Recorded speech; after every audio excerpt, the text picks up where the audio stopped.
செடியாய வல்வினைகள் தீர்க்கும் திருமாலே, நெடியானே வேங்கடவா நின் கோயிலின் வாசல், அடியாரும் வானவரும் அரம்பையரும் கிடந்தியங்கும் படியாய் கிடந்து உன் போல்வாய் காண்பனி.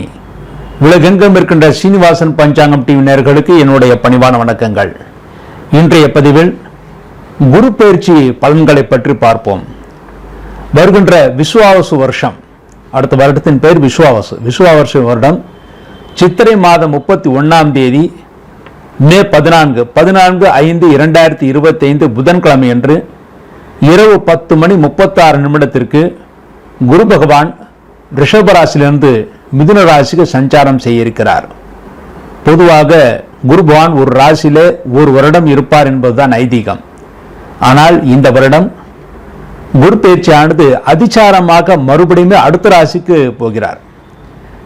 குரு பகவான் சித்திரை 31ஆம் தேதி அன்று ரிஷபராசிக்கிலிருந்து மிதுராசிக்கு சென்ற அந்த குரு பகவான் அதிசாரமாக ஐப்பசி மாதம் 1ஆம் தேதி முதல், அதாவது அக்டோபர் 18/10/2025 தேதி அன்று இரவு 7:47 குரு பகவான் அதிசாரமாக மிதுன ராசியிலிருந்து தன் உச்ச வீடான கடக ராசிக்கு செல்கிறார். அதன் பிறகு மீண்டும் வக்கரகதியிலே திரும்பி வந்த இடத்திற்கே திரும்பி வருகிறார்.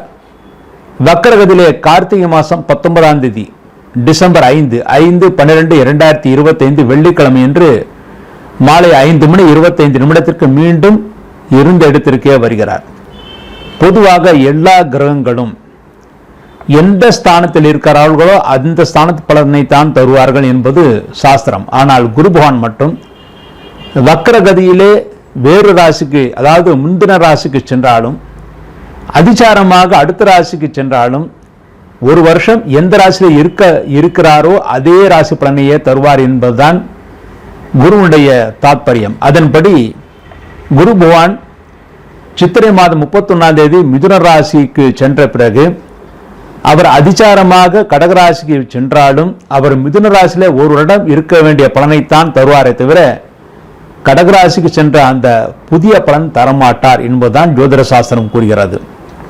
ஆக அதிசார குருவை பற்றி தனியாக பலன் போட வேண்டிய அவசியம் கிடையாது. அதிசார குரு என்பது வேறு ராசிக்கு போனாலும் முந்தின ராசி பலனை தான் தருவார். அதன்படி மிதுன ராசியிலே ஒரு வருடம் இருந்தால் என்ன பலனோ அந்த பலனை தான் தருவார். இந்த குரு பயிற்சியின் மூலமாக குரு பலம் பெறுகின்ற ராசிகள் ரிஷபராசி. இதுவரை ரிஷபராசியிலே இருந்த குருபான் ரிஷபராசிலிருந்து மிதுன ராசிக்கு செல்வதனால் ரிஷபராசியிலே பிறந்தவருக்கு குருபலம் வருகிறது. அதன்படி சிம்ம ராசியிலே பிறந்தவருக்கு குருபலம். சிம்ம ராசிக்கு தற்சமயம் அஷ்டமசி நடந்து கொண்டிருந்தாலும் குரு பகவான் லாபஸ்தானத்தில் இருக்கின்ற வரை அஷ்டம் சனியோட கெட்ட பலன் தரமாட்டார். ஆகவே அஷ்டமசி நடந்து கொண்டிருந்தாலும் சிம்ம ராசிக்கு குரு பகவான் நல்லதே செய்வார். ஆகவே குருபலம் இருக்கிறது. ஆனால் சிம்மராசியிலே பிறந்தவர்கள் அஷ்டம் சனியின் காரணமாக குரு பகவான் லாபஸ்தானத்திலிருந்து குருபலம் கொடுத்தாலும் சில சங்கடங்கள் தடைகள் ஏற்பட வாய்ப்பு இருக்கிறது. அதற்கு ஆஞ்சநேயர் வழிபாடு என்பது மிகவும் சிறப்பானது.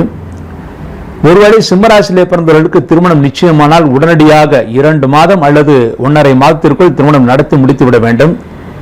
இல்லாவிட்டால் ஏதாவது ஒரு காரணத்தின் காரணமாக அந்த திருமணம் தடைபடுவதற்கான வாய்ப்புகள் இருக்கிறது. ஆனால் நிச்சயமாக சிம்மராசியிலே பிறந்தவர்களுக்கும் குருபலம் வருகிறது. அவர்களுக்கும் திருமணம் நடக்கும்.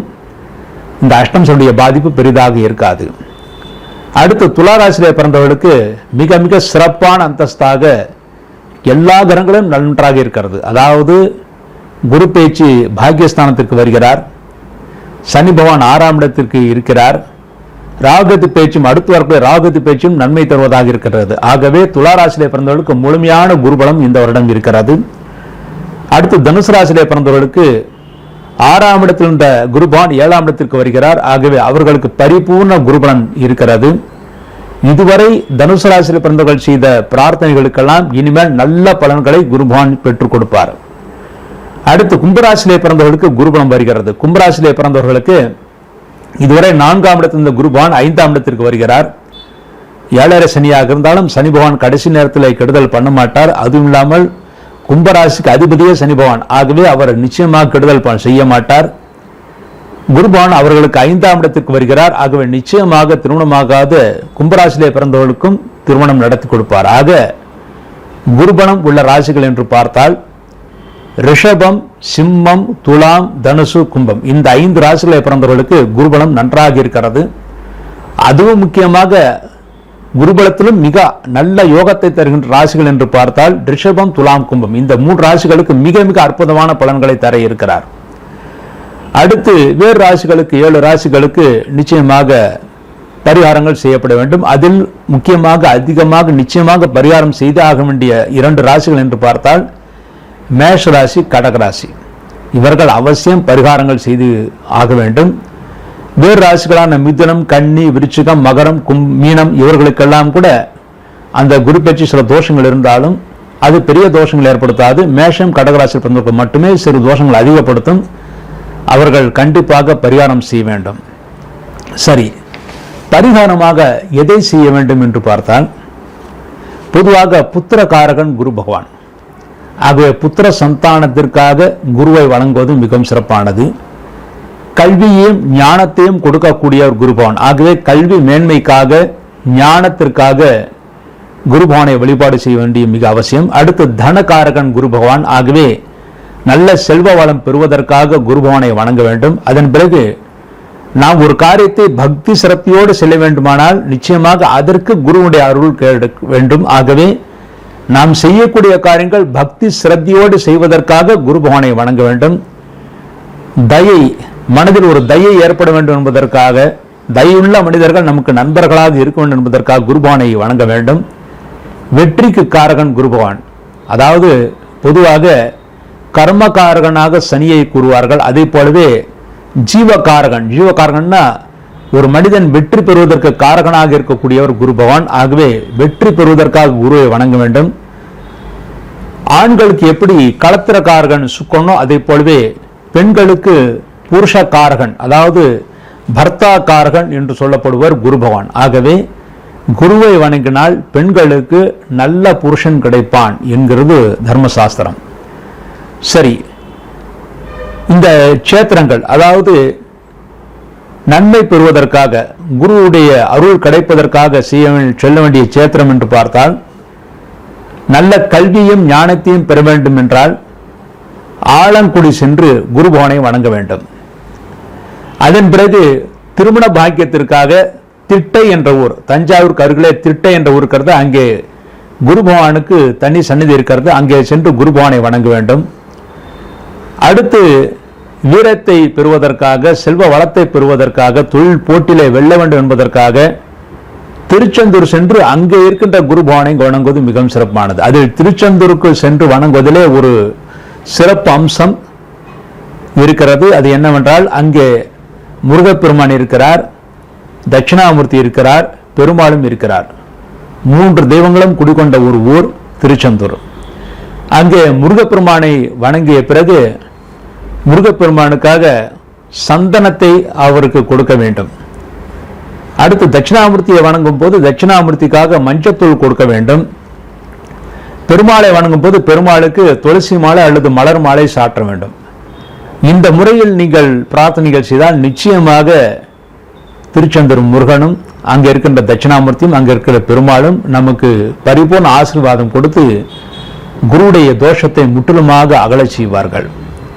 ஆக இந்த க்ஷேத்திரங்கள் மிக முக்கியமானவை. அடுத்து புத்திர பாக்கியத்திற்காக நீங்கள் வணங்க வேண்டிய செல்ல வேண்டிய இடம் என்று பார்த்தால் குருவாயூர் கிருஷ்ணன் கோயில். தேவகி சுத கோவிந்த வாசுதேவ ஜகத்பதே தேஹிமே தனயம் கிருஷ்ண துவாமஹம் சரணம் கதः தேவதேவ ஜெகநாத கோத்ருபதி கரோபிரபு தெய்வமே தனயம் சீக்கிரம் ஆயுஷ்மந்தம் யசஸ்வனம் என்று சொல்லக்கூடிய மந்திரம் அது நம்முடைய பஞ்சாங்கத்தில் இருக்கிறது, சீனிவாசன் பஞ்சாங்கத்தில் இருக்கிறது. அடுத்து நம்முடைய வாக்கிய பஞ்சாங்கம், நாம் வாக்கிய பஞ்சாங்கம் இந்த வருடம் எழுதியிருக்கிறோம். அந்த வாக்கிய பஞ்சாங்கம் சப்தரிஷி வாக்கிய பஞ்சாங்கம், அதிலும் இந்த மந்திரம் இருக்கிறது. சுபமுகூர்த்த நாட்கள், பண்டிகை விசேஷங்கள் என்ற அந்த சிறிய பஞ்சாங்கம், அதிலும் இந்த மந்திரம் இருக்கிறது. சந்தான கோபால மந்திரம். அந்த பாராயணம் செய்தால் குழந்தைகள் நன்றாக இருப்பார்கள். குழந்தை பாக்கியம் இல்லாதவர்கள் குழந்தை பாக்கியம் கிடைக்கும். அவர்கள் அவசியம் ஒரு வியாழக்கிழமை குருவாயூர் சென்று பிரார்த்தனை செய்துவிட்டு வருவது நல்லது.